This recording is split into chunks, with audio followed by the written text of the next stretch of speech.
काल एका चर्चेमध्ये तो एक ब्रिगेडी आहे संभाजी ब्रिगेडचा, तो म्हणतो की लक्ष्मण हाकेला तुम्ही होळकरांचा अपमान करता, होळकर इंग्रजांना भ्यालायचं. अरे हरामी माणसा, होळकरांचं रक्त भिणारं नाही आहे. या देशामध्ये इंग्रजांना 25 वेळा हरवणारा यशवंतराव होळकर होता. तू भडव्या काही बोलतो मीडियामध्ये होळकरांच्या बाबतीमध्ये. हे असलं खपून घेणार नाही. आणि होळकराची अवलाद ही समोरासमोर लढाई करणारी आहे. होळकरांनी अखंड देशामध्ये ते काम केलेलं आहे, देशासाठी काम केलं आहे. जी राष्ट्रपती भवन आहे ते होळकरांच्या जमिनीमध्ये आहे. रायसोनी नावाचं जे गाव आहे होळकरांचं, ते देशासाठी दान देणार हे कुटुंब आहे. जेव्हा रेल्वे या देशामध्ये पहिल्यांदा आली, त्या रेल्वेला सगळं पथ पुरवठा करणारं हे होळकर घराणं आहे.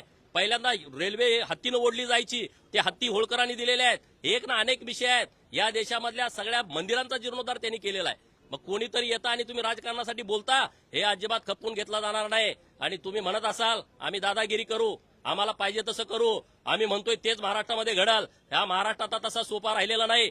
पवारांना पाहिजे तसं इतिहासाची मोडतोड करणाऱ्या अवलादींना मला सांगायचं आहे, तुम्ही असल्या भानगडीत पडू नका. छत्रपती शिवाजी महाराजांचा सातत्यानं अपमान ही लोक करतायत.